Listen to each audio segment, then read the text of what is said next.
selamat pagi anak-anak. Pagi, Bu. Oke, sebelum memulai pembelajaran pada pagi hari ini, sebaiknya kita berdoa untuk agama dan kepercayaan masing-masing. Berdoa dimulai. Berdoa selesai. Pada bahasa kita ya, Dek. Ya. Bisa dipimpin Leoni sini masih ke depan. Siap dong. 1, 2, 3. Garuda Pancasila, akulah pendukungmu, patriot proklamasi, sedia berkorban untukmu. Pancasila dasar negara, rakyat adil makmur sentosa, pribadi bangsaku. Ayo maju, maju, ayo maju, maju, ayo maju, maju. Ya, terima kasih. Beri tepuk tangan. Oke, bagaimana kabar kalian pada pagi hari ini? Alhamdulillah semangat. Oke, semangat ya. Oke, Ibu akan mengabsensi kalian terlebih dahulu ya.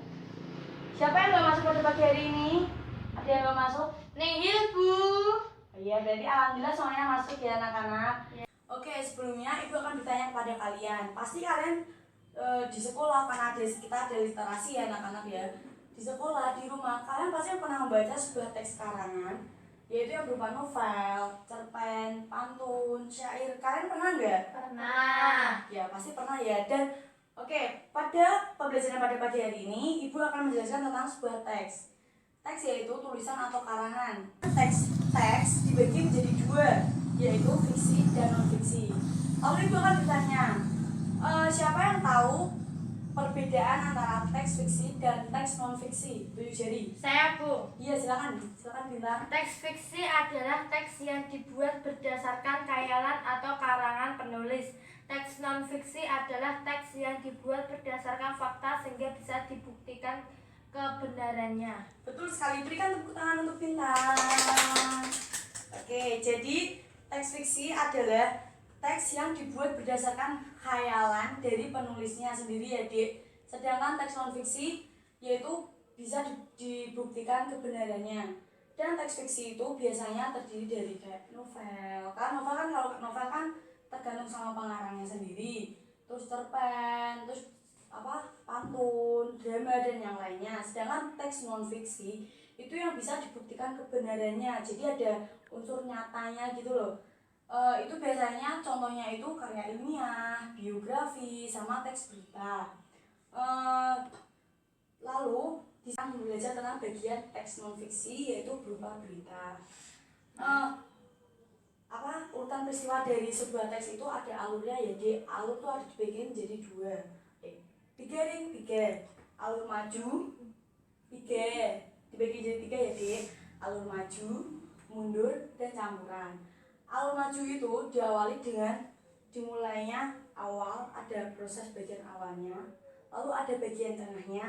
Teks non-fiksi berita ya, Dek. Jadi ada bagian itu bagian awal, bagian tengah, dan bagian akhir. Untuk bagian awalnya sendiri itu nanti berisi pengenalan tokoh, waktu, tempat, dan letak. Untuk bagian tengahnya sendiri yaitu nanti akan berisi munculnya sebuah masalah atau konflik.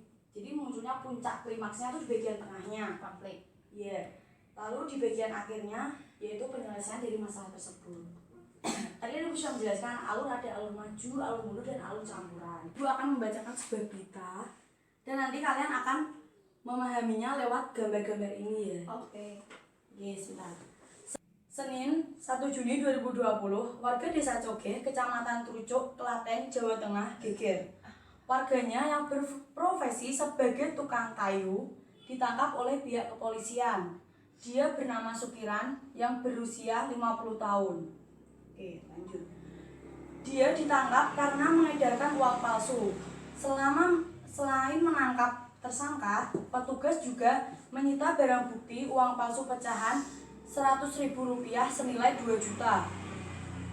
Kepada polisi, Sukiran mengatakan hal itu dilakukan karena terdesak kebutuhan untuk membayar angsuran kredit sepeda motor.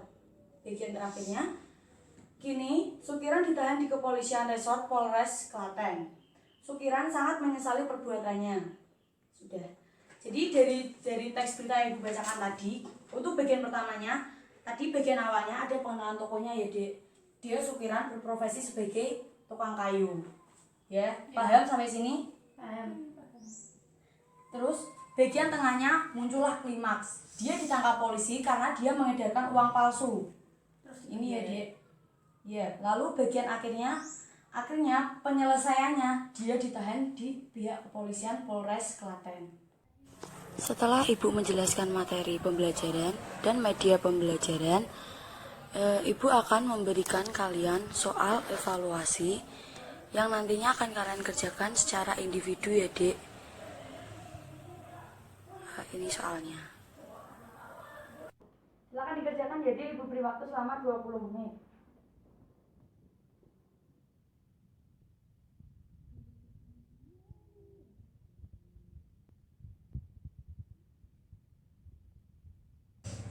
Oke anak-anak, udah 20 menit ya. Ibu akan menarik jawaban kalian. Silakan dikumpulkan. Bisa dikumpulkan jawabannya. Oke, terima kasih ya. Ini soal evaluasinya akan Ibu koreksi sendiri dan nanti nilainya akan Ibu umumkan untuk pertemuan berikutnya ya. Oke. Untuk selanjutnya Ibu akan memberikan kalian soal LKPD. Jadi nanti sistemnya berkelompok. Jadi kalian nanti Ibu bagi kelompok, lalu kalian akan mengerjakan sebuah soal LKPD. Jadi LKPD-nya nanti kalian disuruh membuat sebuah pantun bersama kelompok kalian masing-masing. Dan nanti Ibu akan minta salah satu perwakilan kelompok untuk maju ke depan mempresentasikan hasil diskusinya. Oke, terima kasih. Silakan dibuat bersama kelompoknya. Ibu beri waktu selama 20 menit ya. Silakan.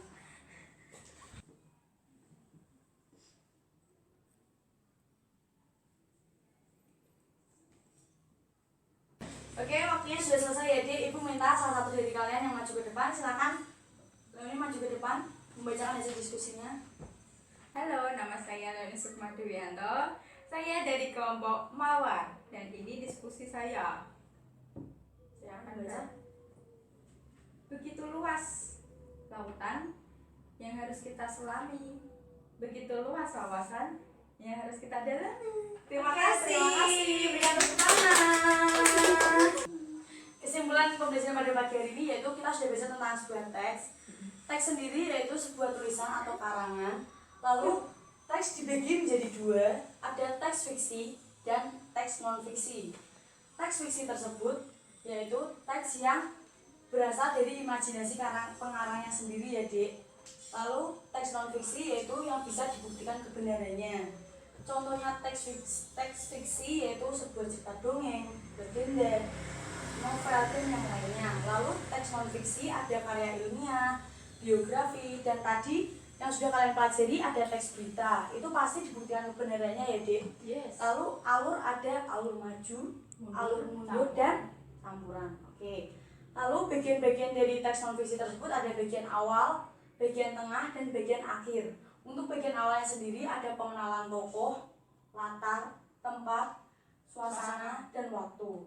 Untuk bagian tengahnya muncul masalah atau konflik ya. Yes. Lalu untuk bagian akhirnya penyelesaian dari sebuah masalah tersebut. Oke, Ibu berterima kasih pada kalian. Terima kasih ya, semoga pembelajaran pada pagi hari ini bermanfaat dan dapat kalian terapkan di rumah bersama orang tua ya, Dek. Oke, terima kasih sudah mengikuti pembelajaran dengan baik. Oke, sekian dari Ibu. Apabila ada kesalahan mohon dimaafkan. Wassalamualaikum warahmatullahi wabarakatuh. Waalaikumsalam warahmatullahi wabarakatuh.